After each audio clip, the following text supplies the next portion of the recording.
الذي أبدع الأفلاك والأرضين والصلاة والسلام على سيد الأنبياء والمرسلين وعلى آله الطيبين الطاهرين وأصحابه أجمعين أما بعد فأعوذ بالله من الشيطان الرجيم بسم الله الرحمن الرحيم الصلاة والسلام عليك يا رسول الله وعلى آلك وأصحابك يا حبيب الله الصلاة والسلام عليك يا نبي الله وعلى آلك وأصحابك يا نور الله.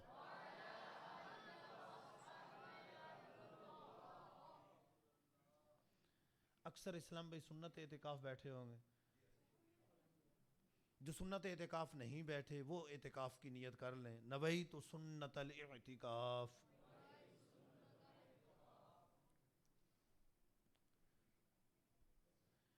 ادھر قریب حاجت نہیں، آرام سے تک کیمرہ دے. بیان کے آغاز میں درود پاک کے بارے میں کچھ عرض کر دوں.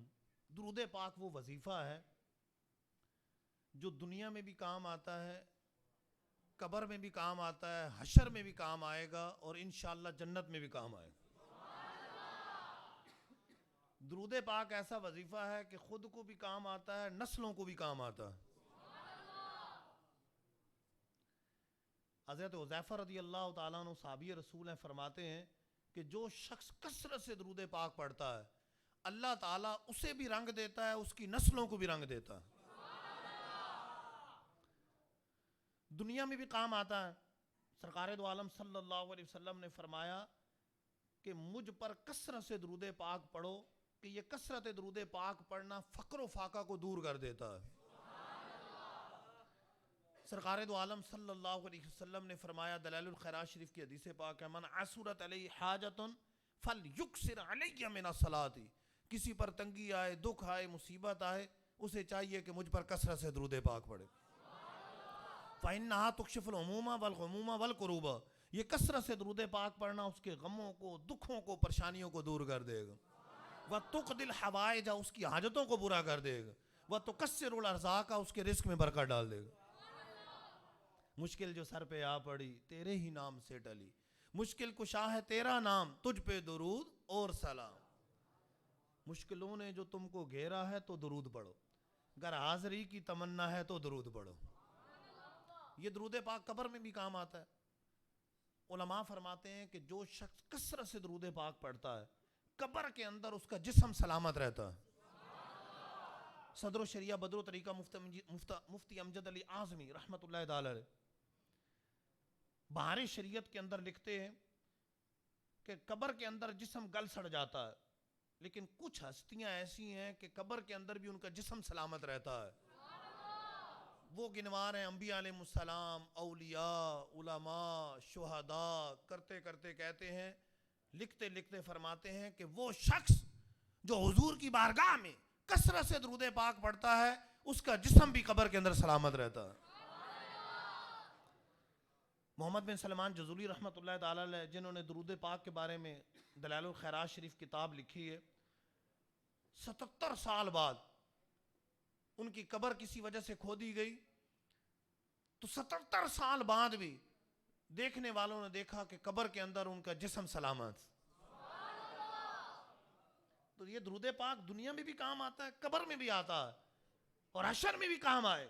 حضور فرماتے ہیں کہ قیامت کی دشوار گزار گھاٹیوں سے جلدی نجات پا جانے والا وہ شخص ہے جس نے دنیا میں مجھ پر کثرت سے درود پاک پڑھے. فرمایا قیامت کے دن اسے جتنا زیادہ کوئی مجھ پر درود پاک پڑھے گا قیامت کے دن اتنا ہی اسے میرا قرب حاصل ہوگا.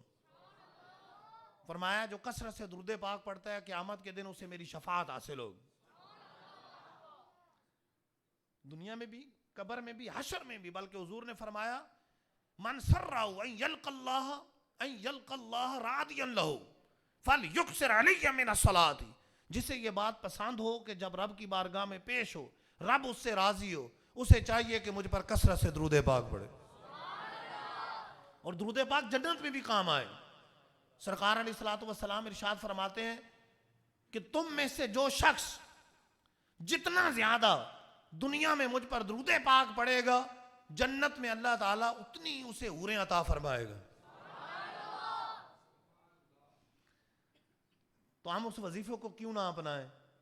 دنیا میں بھی برکتیں، قبر میں بھی، حشر میں بھی، جنت میں بھی۔ تو درود پاک پڑھتے رہیں گے، انشاءاللہ اس کی برکتیں ملتی رہیں گی۔ صلو علی الحبیب صلی اللہ تعالی علی محمد صلی اللہ تعالی علیہ وآلہ وسلم، صلاۃ و سلاما علیک یا رسول اللہ۔ حاجی شاہد صاحب کی طرف سے بیان کا جو موضوع ملا ہے وہ یہ تھا کہ ایک مسلمان کے لیے عقیدہ کتنا ضروری ہے، عقائد کا علم حاصل کرنا، درست عقائد ہونا، یہ کتنا ضروری ہے، اور ساتھ ساتھ اہل سنت کے ضروری عقائد کون کون سے ہیں۔ تو بڑا وسیع ٹاپک ہے، عنوان ہے، کئی چیزیں آپ لوگوں کے ذہنوں میں بھی ہوں گی پوچھنے والی، سمجھنے والی۔ میں مختصر انداز سے بیان کرتا ہوں، اگر پھر کسی کا کوئی سوال ہوا تو وہ سوال جواب بھی کر لیں گے۔ عقیدہ کتنا ضروری ہے، آپ اس بات سے اندازہ لگائیں، قرآن پاک میں ایک دو آیات نہیں، 20 آیات ایسی اچھے اعمال سے پہلے ایمان کا ذکر ہے۔ الذین آمنوا وعملوا الصالحات، الذین آمنوا وعملوا الصالحات، وہ جو ایمان لائے اور نیک اعمال کی، صرف نیک اعمال نہیں، پہلے ایمان لائے، ایمان والے ہوں، اس کے بعد پھر نیک اعمال کیے ہوں، تو پھر ان کے لیے جنت ہے، پھر ان کے لیے یہ ہے، پھر ان کے لیے نعمتیں ہیں، وہ سارے انعام بعد میں، کامیابیاں بعد میں، پہلے ایمان ہے۔ ایمان ضروری، بلکہ اللہ تعالیٰ نے قرآن پاک کے اندر جب اولیاء کی علامات کو بیان فرمایا، پہلے تعریف کی اولیاء کی، پھر ان کی علامات بیان فرمائی، تو اس میں کیا فرمایا؟ الذین آمنوا وکانوا یتقون، جو ایمان والے ہیں اور تقوی والے۔ تقوی بعد میں، پہلے ایمان والے، کہ ولی ہونے کے لیے صحیح العقیدہ ہونا ضروری ہے، بلکہ مسلمان صحیح العقیدہ، مسلمان ہونے کے لیے عقیدہ درست ہونا ضروری ہے۔ حدیثوں کے اندر بھی ایک دو نہیں، بخاری شریف دیکھیں تو بالکل کتاب الایمان ابتدا کے اندر ہے، پہلے کتاب الوحی ہے، پھر کتاب الایمان ہے۔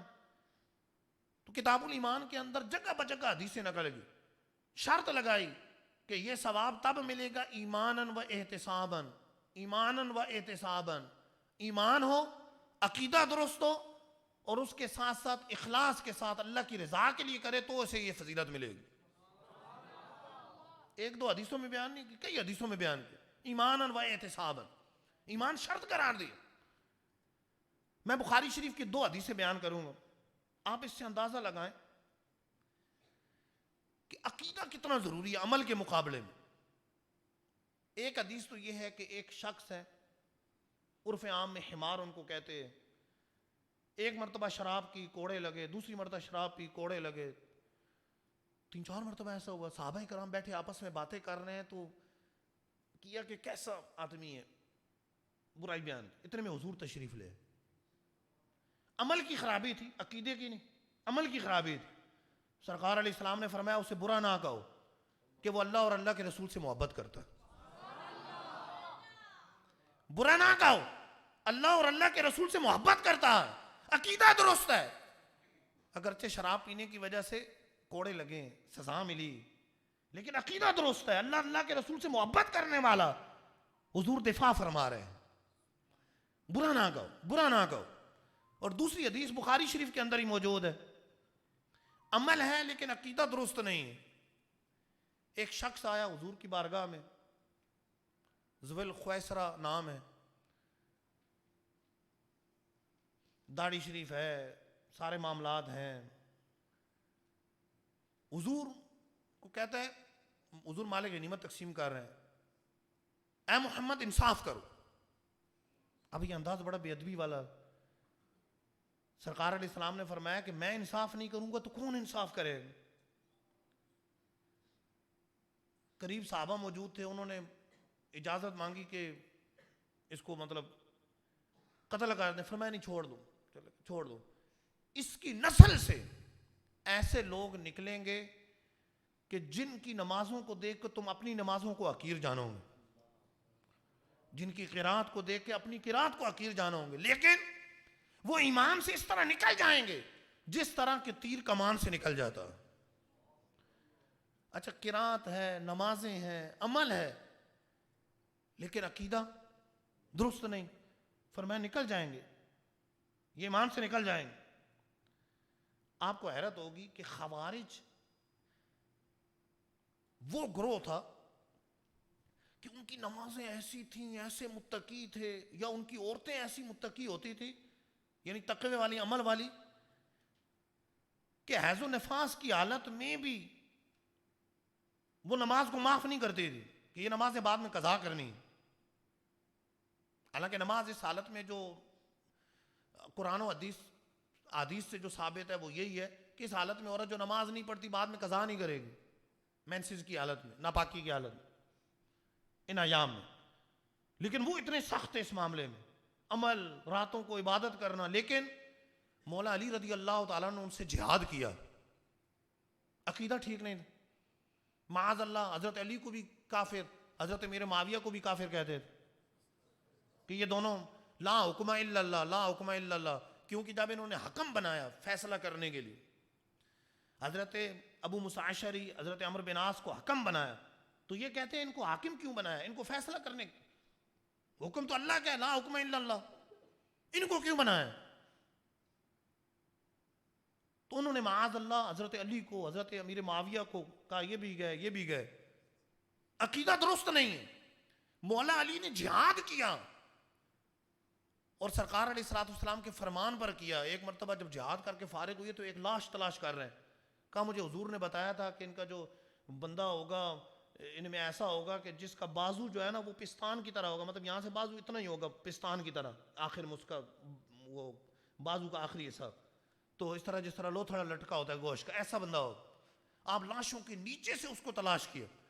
جب وہ نکل آیا تو مولا علی نے نعرہ بلند کیا کہ جو حضور نے فرمایا تھا یہ سچ رہا، اور یہ ختم نہیں ہوئے، فرمایا یہ قیامت تک نکلتے رہے. اب عقیدے کی خرابی ایسی کہ مولا علی رضی اللہ تعالیٰ نے جہاد کر رہے ہیں، ان سے قتال کر رہے ہیں، ان کو قتل کر رہے ہیں، اور عمل حالانکہ عقیدہ غلط ہے، عمل تو ان کا ٹھیک ہے، نمازیں بھی پڑھ رہے ہیں، اور یہ نمازیں ایسی پڑھ رہے ہیں کہ راتوں کو شب بیداریاں کرتے والے. تو پتہ چلا کہ عقیدہ پہلے، عقیدہ ضروری، عقیدہ درست نہیں ہے. سرکار دو عالم صلی اللہ علیہ وسلم کی حدیث پاک ہے، فرمایا جو میرے صحابہ کو گالی دے، لا یقبل اللہ صرفا ولا نفلا، نہ اللہ تعالیٰ اس کا کوئی نفل قبول فرمائے گا، نہ اس کا کوئی فرض قبول فرمائے گا. علیہ لعنت اللہ ولعنت الملائکۃ والناس اجمعین، اس پر اللہ کی لعنت ہو، فرشتوں کی لعنت، اس پر تمام لوگوں کی لعنت. یعنی نہ فرض قبول ہے نہ نفل قبول ہے. کس کا؟ جو صحابہ کو برا بھلا کہہ رہے ہیں.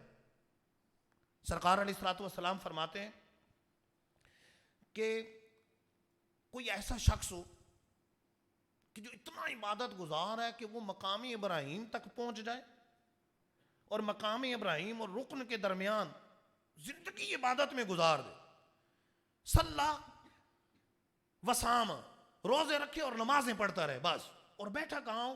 خاص حرم میں، خاص کعبہ کے سامنے، خاص مقام ابراہیم کے پاس. لیکن فرمایا دل حال اس کا یہ ہوا وہ مبغض لآل بیت محمد، وہ اہل بیت رسول سے بغض رکھتا ہو. فرمایا دخل النار، وہ جہنم میں جائے گا. نمازیں ہیں، روزے ہیں، اور کہاں پر؟ کعبہ کے سامنے، کعبہ کے سامنے، مقام ابراہیم کے پاس، اور عبادت یہ ہے کہ نمازیں پڑھ رہا ہے، روزے رکھ رہا ہے، سب کچھ ہے، لیکن دل میں اہل بیت اطہار کا بغض ہے، عقیدہ درست نہیں. اہل بیت اطہار کا بغض ہے، عقیدہ درست نہیں. تو فرمایا داخل النار، وہ جہنم میں جائے گا، وہ جہنم میں جائے گا. تو عقیدہ اتنا ضروری ہے. دیکھیں خلیفہ اول صدیق اکبر رضی اللہ تعالیٰ اور خلیفہ چہارم مولا علی رضی اللہ تعالیٰ، کئی مرتبہ یہ واقعات سنے ہوں گے کہ عمل یہ ہے، نماز تمام فرائض سے بڑھ کر نماز اہم فرض ہے، فرائض میں سے نماز اہم فرض ہے، اور نماز میں عصر کی نماز یہ سب سے اہم ہے۔ قرآن نے اس کو صلاۃ وسطیٰ کہا ہے، ہمارے عند الاحناف صلاۃ وسطیٰ سے مراد نماز عصر ہے، سب سے افضل نماز نماز عصر ہے۔ مولا علی رضی اللہ تعالیٰ عنہ نے نماز عصر بھی حضور کی نیند پر قربان کر دی، ناموس رسالت پر نہیں، نیند پر، صرف حضور کی نیند پر قربان کی۔ اور سرکار علیہ الصلوۃ والسلام تو مالک و مختار ہے، مولا علی کو ان کی نماز واپس کر دی، سورج واپس پلٹا دی۔ اچھا، نماز سے بڑھ کر فرض یہ ہے کہ جان کی حفاظت کی جائے، نماز سے بڑھ کر فرض یہ ہے کہ جان کی حفاظت کی جائے، کہ ایک آدمی نماز پڑھ رہا ہے تو کوئی نابینا کنویں میں گرنا چاہتا ہے تو اس کی جان بچانے کے لیے نماز توڑ سکتا ہے، نماز توڑے گا، بلکہ مکان میں آگ لگے خدا نخواستہ، نماز پڑھ رہا ہے تو نماز توڑ کر جان بچائے گا، کہ جان بچانا یہ روشن فرضوں سے بڑھ کر بھی فرض ہے، فرائض کی جان ہے۔ لیکن صدیق اکبر نے حضور کی نیند پر اپنی جان قربان کر دی، حضور کی نیند پر اپنی جان قربان کی، اور حضور تو مالک و مختار ہے، آپ نے لعاب دان لگا کر ان کو جان واپس کر دی۔ اعلیٰ حضرت سمجھاتے ہیں، امام اہل سنت اس بات کو سمجھاتے ہیں، دونوں واقعات کو، مولا علی نے واری تیری نیند پر نماز، وہ بھی عصر جو سب سے اعلیٰ خطر کی، صدیق بلکہ غار میں جان اس پہ دے چکے، اور حفظ جان تو جان فروز غرر کی، ہاں تو نے ان کو جان، انہیں پھیر دی نماز، پر وہ تو کر چکے جو کرنی بشر کی ہے، ثابت ہوا جملہ فرائض فرو ہیں، اصل اصول بندگی استاج ور کی،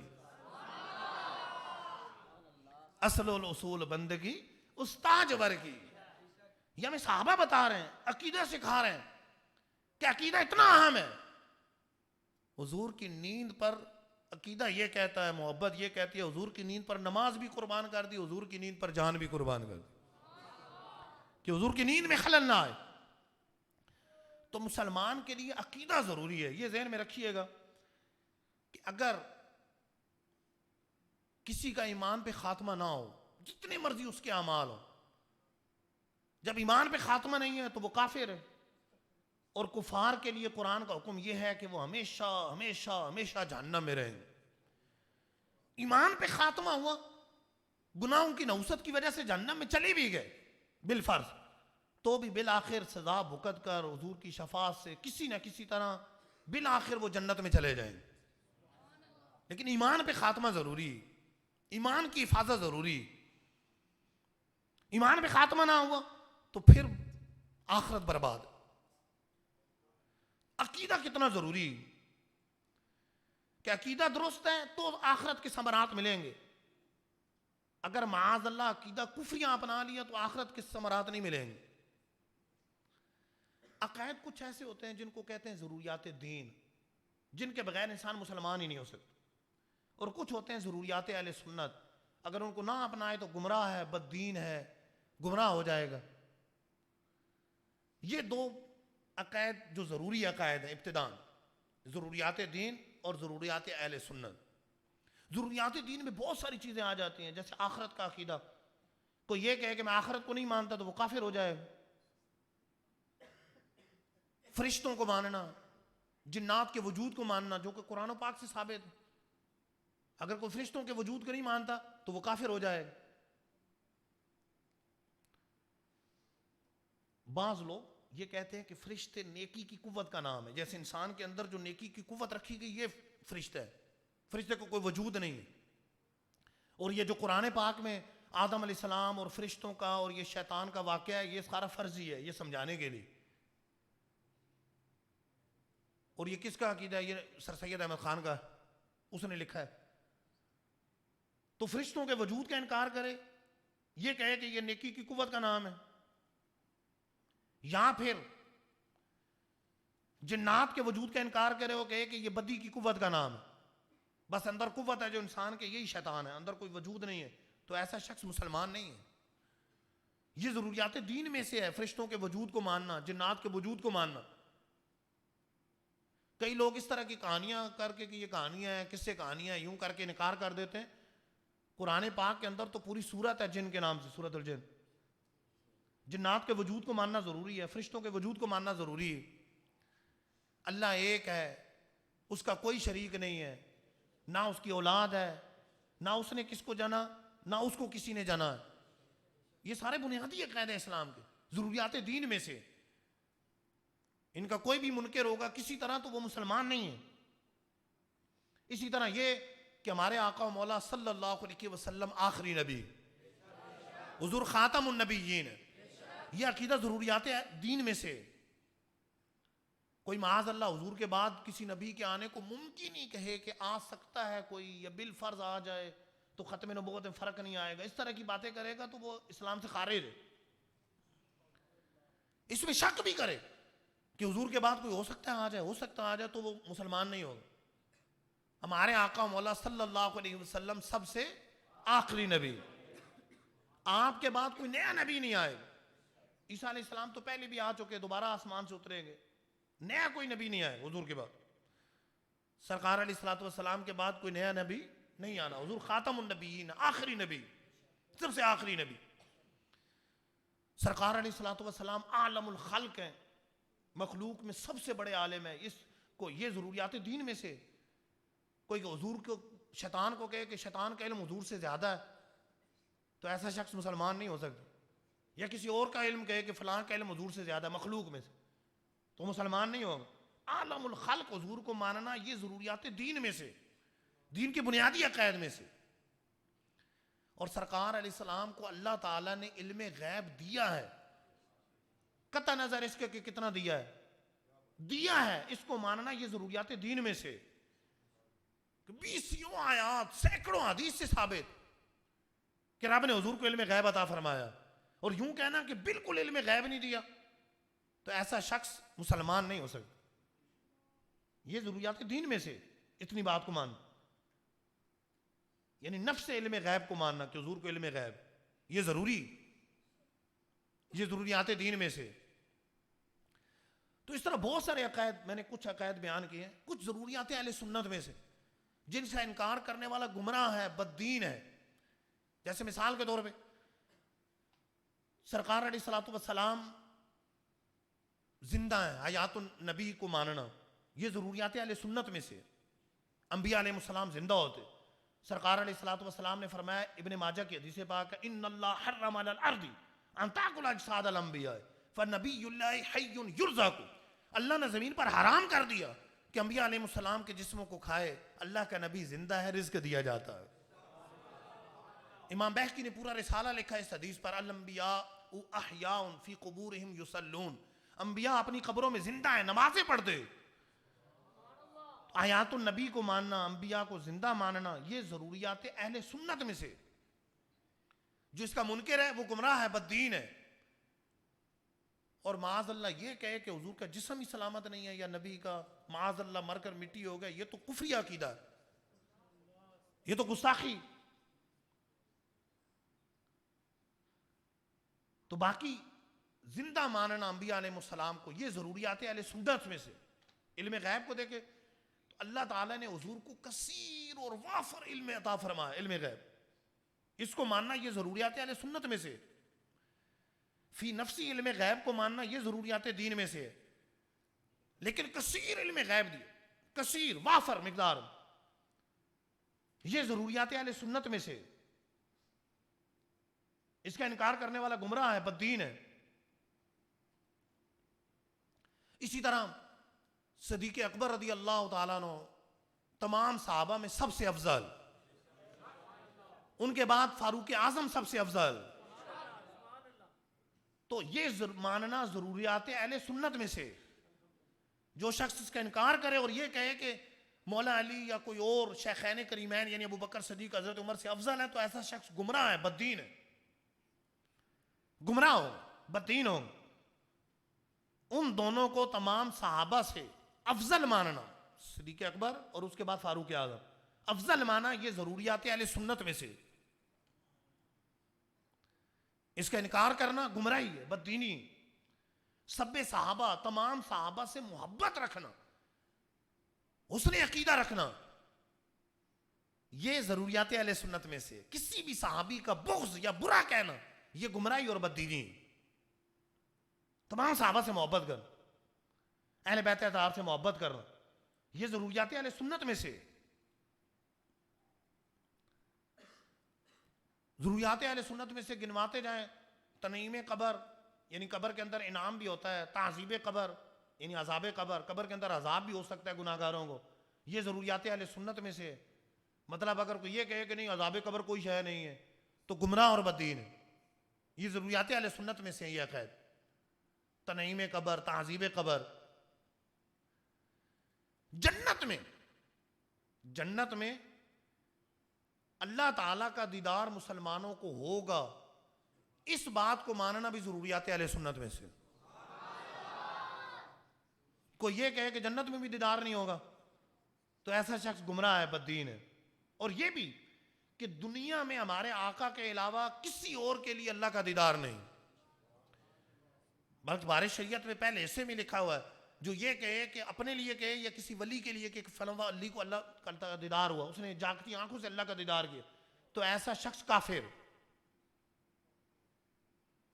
دنیا میں دیدار جاگتی آنکھوں سے صرف ہمارے آقا کے لیے صلی اللہ علیہ وسلم، ہمارے آقا نے دیکھا،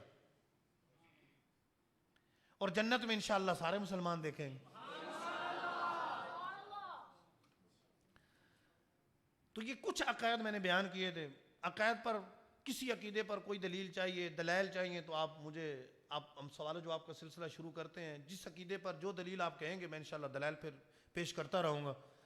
کچھ اور کسی عقیدے کے بارے میں وضاحت چاہیے تو وہ بھی آپ لے سکتے ہیں، سوال کر سکتے ہیں تاکہ وہ رہے، ورنہ موضوع ذرا مشکل سا ہے، اس وجہ سے ہو سکتا ہے کہ بعض لوگوں کو کچھ باتیں سمجھ نہ آ رہی ہوں، لیکن یہ میں نے بنیادی باتیں کچھ بتائیں، آپ ضروری باتیں بتائیں۔ تو سوال کسی کے ذہن میں جس طرح کا کر سکتے ہیں۔ جی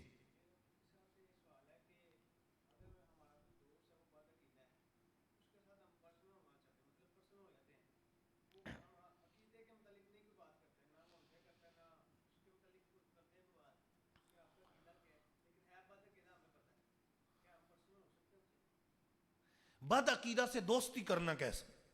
پرسنل ہونا یعنی دوستی کرنا، اٹھنا بیٹھنا، کھانا پینا، جانا آنا، دعوتیں کھانا، دعوتیں اڑانا، دعوتیں کھلانا، یہ جائز نہیں۔ ہمارے آقا مولا صلی اللہ علیہ وسلم نے فرما دیا، حدیث پاک کنز العمال کے اندر موجود ہے، دیگر کتب کے اندر موجود ہے، سرکار علیہ السلام نے بدمزموں کے بارے میں فرمایا، ان کے ساتھ کھاؤ پیو نہیں، اٹھو بیٹھو نہیں، شادی بیاہ نہ رچاؤ، ان کے ساتھ نماز نہ پڑھو، ان کے پیچھے نماز نہ پڑھو، ان پر نماز نہ پڑھو، یعنی جنازہ بھی نہ پڑھو۔ سرکار علیہ السلام تو یہ فرما رہے ہیں کہ اٹھو بیٹھو نہیں، کھاؤ پیو نہیں، اور ہم جفیاں لگائیں، ہم دعوتیں اڑائیں، ہم کھانے کھلائیں، تو یہ جائز نہیں ہے، درست نہیں ہے بدمذہبوں سے دوستی کرنا۔ بدمذہب سے دوستی کرنا ایمان کے لیے زہر قاتل۔ اعلیٰ حضرت رحمۃ اللہ تعالیٰ نے بڑی پیاری بات لکھی ہے۔ آپ کہیں مجھ پہ اثر نہیں ہوتا، ہم نہیں باتیں نہیں کرتے، ہم تو کاروبار کی باتیں کرتے ہیں، لیکن اعلیٰ حضرت فرماتے ہیں ہم پیالہ ہم نوالا ہونے سے محبت بڑھتی ہے۔ اب ہم نوالا ہم پیالہ ہوں گے اسے محبت بڑھے گی، کوئی اگر 2 لقمے کھلائے گا اس سے محبت ہوگی، 2 لقمے کھلائے گا محبت بڑھے گی، اور بدمذہب کی محبت ایمان کے لیے زہر قاتل۔ علامہ جلال الدین سیوطی شافعی رحمۃ اللہ تعالیٰ نے شرح الصدور کے اندر لکھا ہے، اعلیٰ حضرت نے اس کو نقل کیا کہ ایک تھا عالم، اس نے کسی بدمذہب عورت سے شادی کرنے کا ارادہ کیا، رافضی عورت تھی، شادی کرنے کا ارادہ کیا۔ لوگوں نے سمجھایا کہ یہ کیا کر رہے ہیں آپ اس سے نکاح کر رہے ہیں، شادی کر رہے ہیں۔ کہنے لگے کوئی بات نہیں، اپنی جورو ہوگی سیٹ کر لوں گا، بیوی ہوگی اپنی صحیح کر لوں گا، سمجھا لوں گا۔ منع کرنے کے باوجود اس نے شادی کی، اور بالآخر وہ خود بھی بدمذہب ہو گیا۔ بعد رضا نفس دشمن ہے دم میں نہ آنا، کہاں تم نے دیکھے ہیں چندرانے والے۔ محبت اللہ کے لیے ہو، بغض اللہ کے لیے ہو، یہ نہ ہو کہ اپنے دنیاوی مفادات کے لیے اللہ کے دشمن سے بھی محبت کرتے رہے۔ الحب فی اللہ والبغض فی اللہ، اللہ کے لیے محبت، اللہ کے لیے بغض۔ کس سے محبت ہے؟ اس لیے کہ یہ سنی صحیح العقیدہ عاشق رسول، یہ عاشق رسول اس لیے محبت, یہ نمازی ہے, پرہیزگار ہے اور صحیح العقیدہ اس لیے محبت کر رہا ہوں. تو یہ الحب فی اللہ. اور نفرت اس لیے ہے کہ اللہ کا دشمن بد مذہب ہے, تو البغض فی اللہ, اللہ کے لیے بغض رکھنا. تو پھر ایمان کی علاوت ملے گی, اللہ کے لیے دوستی ہو, اللہ کی رضا کے لیے جس سے دوستی ہو. تو بد مذہب سے دوستی کرنا, اس طرح دعوتیں اڑانا, کھانا, پرسنل ہونا جس کو بول رہے ہیں, دوستی کرنا, تو یہ چیزیں جائز نہیں, گناہ ہے. سرکار دو عالم صلی اللہ علیہ وسلم نے خود منع فرما دیا, حضور نے منع کر دیا, تو باقی پیچھے کیا رہے گا؟ جی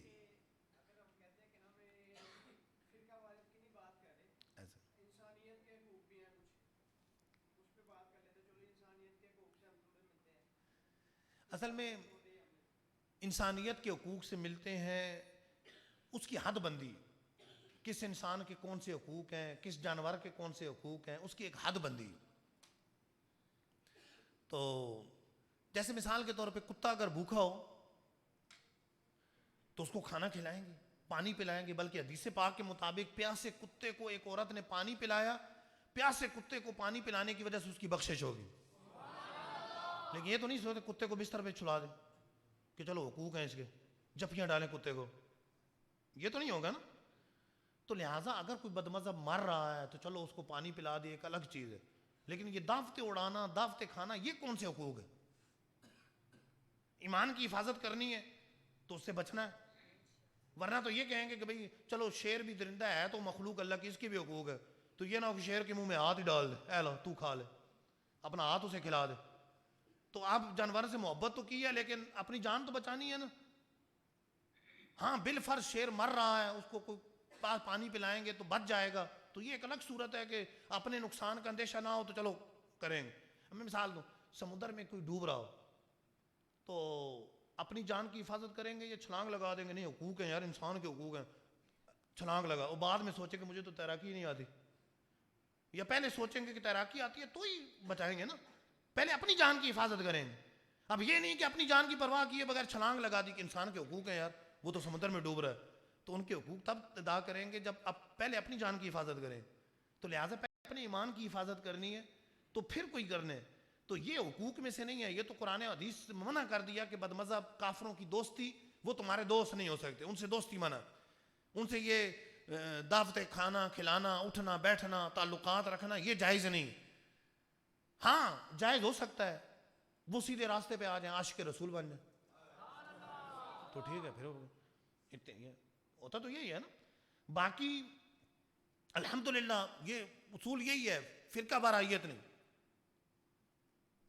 فرقہ واریت نہیں. کیا ہے کہ تمام عاشقان رسول ہو جائیں.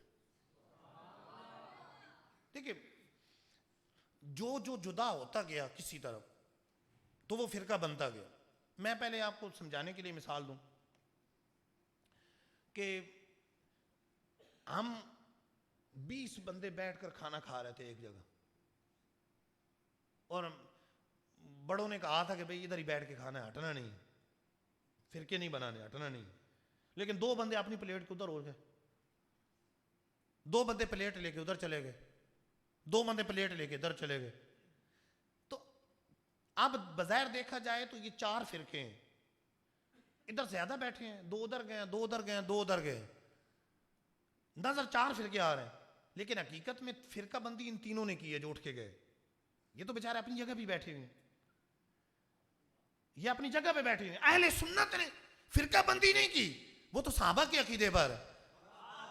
کوئی جدا ہوا تو خارجی ہو گیا, جدا ہوا معتزلی بن گیا, جدا ہوا مجسمہ بن گیا, جدا ہوا وہابی بن گیا, جدا ہوا دیوبندی بن گیا, جدا ہوا شیعہ بن گیا. اب جدا ہوتے گئے تو اب کیا کریں؟ ہم تو کہہ رہے ہیں فرقہ بندی نہ کرو, اہل سنت کے ساتھ ہی رہو. لیکن نام اہل سنت پھر رکھنا پڑا کہ پہلے ایک ہی گھی ملتا تھا تو اسے دیسی گھی کہتے تھے, بس گھی خالی کہتے تھے. لیکن جب پتہ چلا ڈالڈا بھی آ گیا, طرح طرح کے کوکنگ آئل آ گیا, تو اس کا نام پھر رکھ دیا کہ یہ دیسی گھی. نام تو رکھنا پڑا نا, ورنہ پہلے تو گھی ایک ہی ہوتا تھا, یہی گھی ہے بس جو گھی ہے.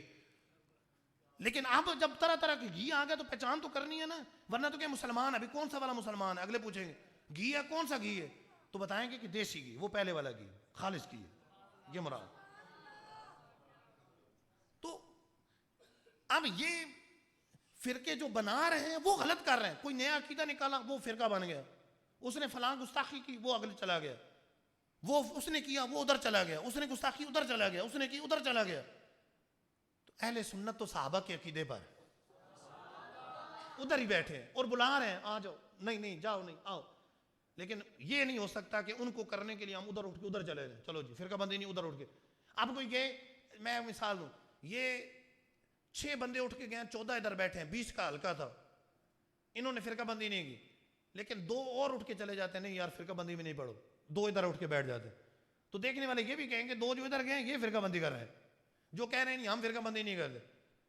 بات تو یہ ہے کہ جو اپنی جگہ پر، انہی عقیدوں پر، صحابہ کے عقیدے پر، وہ اسی عقیدے پر ہے، وہ فرقہ بندی نہیں کر رہے. جو غلط عقیدے اپنا کر نکل رہے ہیں وہ فرقہ بندی کر رہے ہیں. اور فرقہ بندی سے اللہ نے منع کیا ہے کہ فرقہ بندی نہیں کرنی. ان کو منع کیا ہے کہ بھئی تم نے آگے پیچھے نہیں بنا، تم نے مسلمانوں کے ساتھ رہنا ہے، صحابہ کے عقیدے پر رہنا ہے. حضور نے فرمایا میری امت میں 73 فرقے بنیں گے، بنی اسرائیل میں 72 بنے، میری امت میں 73 بنیں گے، ایک ناجی، باقی 72 جہنم میں. ایک ناجی. پوچھا کون؟ فرمایا جو میرے اور میرے صحابہ کے طریقے پر. اسی سے ہمیں نام ملا اہل سنت. اور دوسری حدیث میں پوچھا کہ کون ناجی؟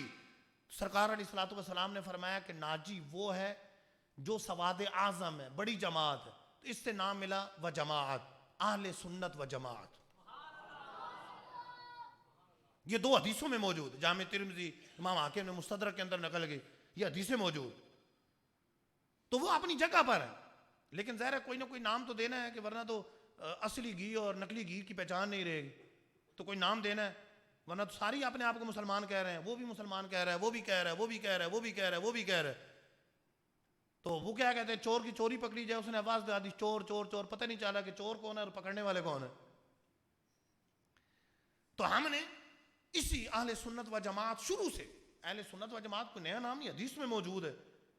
اور ساتھ ساتھ مولا علی کے دور میں استعمال ہوا، خوارج کے مقابلے میں، تابعین کے دور میں استعمال ہوا، معتزلہ کے مقابلے میں. خوارج کا فرقہ مٹ گیا، اس کی مانوی اولاد باقی ہے بدمذہب فرقوں کی صورت میں. معتزلہ کا فرقہ مٹ گیا، اس کی مانوی اولاد باقی ہے. مجسمہ کا فرقہ آیا، طرح طرح کے اور فرقے آئے، نام آپ نے کتابوں میں پڑھے ہوں گے، ان کا کوئی نہیں. پھر بعد میں کچھ دور گزرنے کے ساتھ ساتھ اور اس طرح کے فرقے بنتے رہے.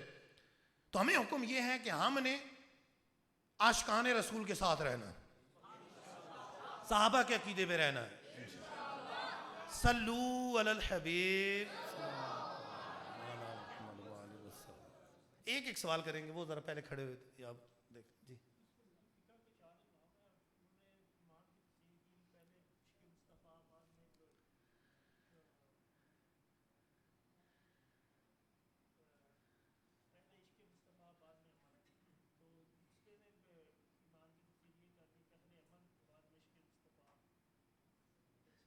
نہیں ایسا کہیں نہیں، چاروں امام برحق ہیں.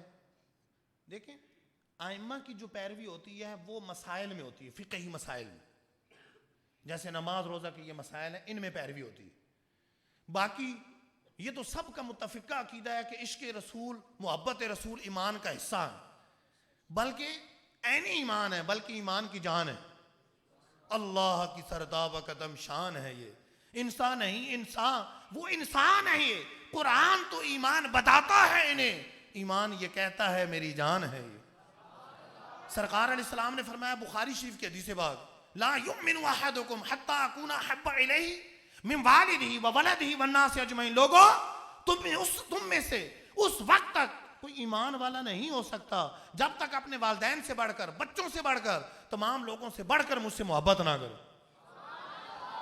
بخاری شریف کی حدیث پاک ہے، حضور نے فاروق اعظم کا ہاتھ پکڑا ہو، فاروق اعظم کا ہاتھ پکڑا ہو. ایک کتنا محبت بھرا انداز ہے، جیسے ہاتھ پکڑ لیے فاروق اعظم کا ہاتھ. تو فاروق اعظم اپنی محبت کا اظہار کرتے ہیں بخاری شریف کے اندر، کہتے ہیں حضور مجھے ہر چیز سے بڑھ کر آپ سے محبت، الا نفسی، سوائے اپنی جان کے، سوائے اپنی جان. تو سرکار علیہ السلام نے فرمایا عمر ابھی تک تمہارا ایمان مکمل نہیں ہے، جب تک اپنی جان سے بھی بڑھ کر محبت نہ کرو تمہارا ایمان مکمل نہیں ہو سکتا. پھر حضرت عمر نے سوچا اور عرض کی حضور اب میں اپنی جان سے بھی بڑھ کر آپ سے محبت کرتا ہوں. فرمایا الان عمر، الان اب عمر تمہارا ایمان مکمل، اب تمہارا ایمان مکمل ہے. تو عشق رسول تو تمام ائمہ کے نزدیک ایمان کی جان، محبت رسول ضروری ہے. کسی امام کے نزدیک یہ نہیں ہے کہ عمل پہلے ہے عشق رسول بعد میں ہے، نہیں نہیں، یہ غلط فہمی ہے، کسی نے غلط ایسے بات مشہور کی.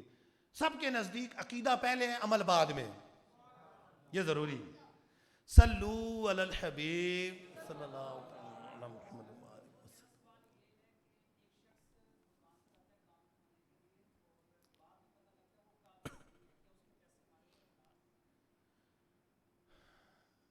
یہ معاملہ ہے بڑا خطرناک کہ جو بد مذہب، جس کی بد مذہبی حد کفر تک پہنچ چکی، جیسے قادیانی مرتد ہے، حضور کو آخری نبی نہیں مانتے، مرزا قادیانی، غلام احمد قادیانی کو یہ نبی مانتے ہیں معاذ اللہ. تو کبھی ذلی نبی کہتے ہیں، کبھی بزوری نبی کہتے ہیں، طرح طرح کے نام رکھے ہوئے. تو یہ مسلمان نہیں، مرتد ہے. اور جو مرتد ہوتا ہے اس سے خرید و فروخت بھی جائز نہیں ہوتی، خرید و فروخت جائز نہیں.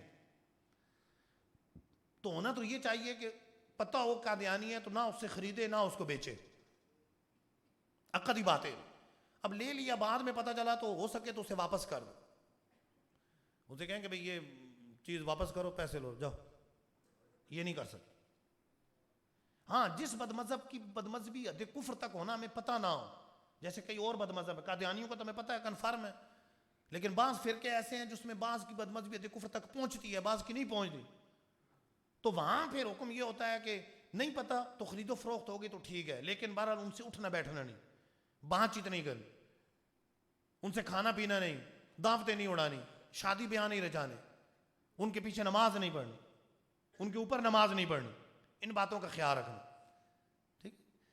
صلو علی الحبیب محمد وآلہ وسلم. صلاۃ.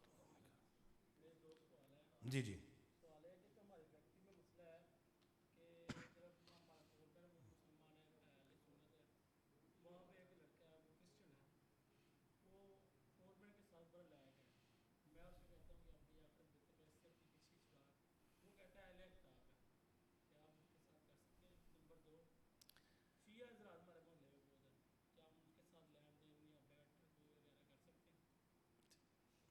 دیکھیں، عیسائی لڑکا ہے، اس کے ساتھ لین دین کرنا، اٹھنا بیٹھنا، یہ ایک الگ چیز ہے.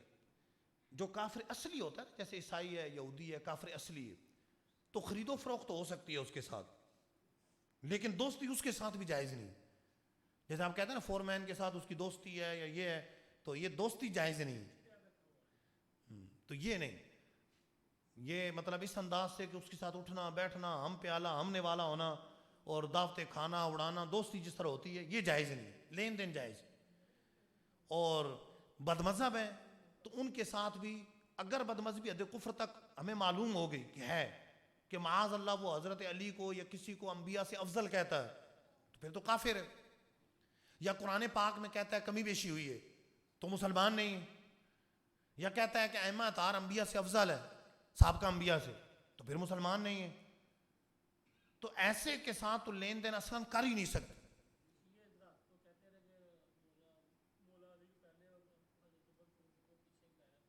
تو پھر گمراہ اور بددین ہے، ان کے ساتھ بھی دوستی جائز نہیں ہے. لیکن اگر خرید و فروخت کی تو پھر درست ہو جائے گی، لیکن دوستی جائز نہیں.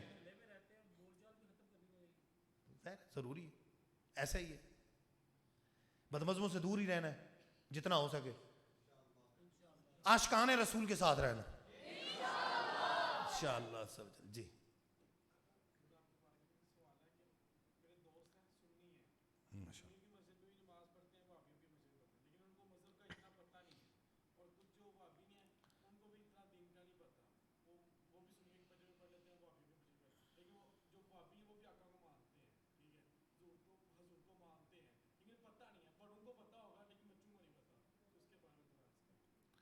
دیکھیں، جو آپ کے دوست ہیں سنی، ان کو سمجھانا چاہیے کہ سنیوں کی مسجد میں پڑھیں، ان کو ماحول میں لائیں، قریب لائیں، ان کو یہ مطلب ان کو عمل کی سوچ دے. جب ان کو نمازی بنائیں گے، قریب لائیں گے، تو آپ کے قریب ہو جائیں گے.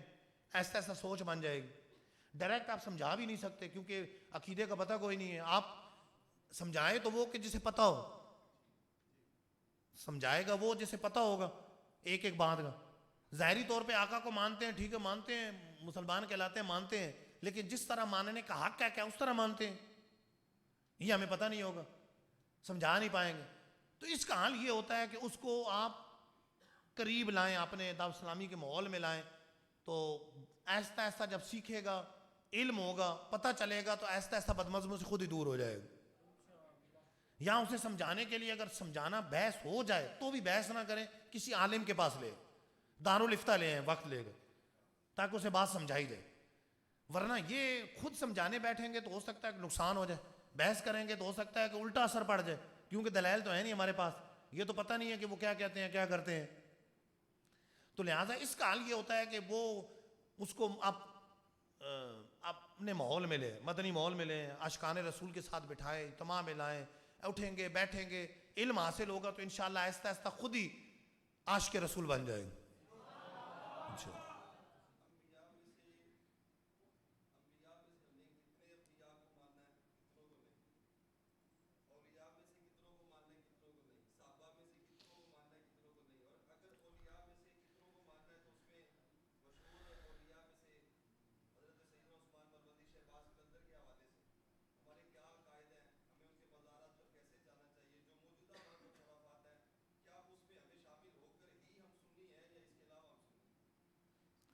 بڑا لمبا سوال ہو گیا.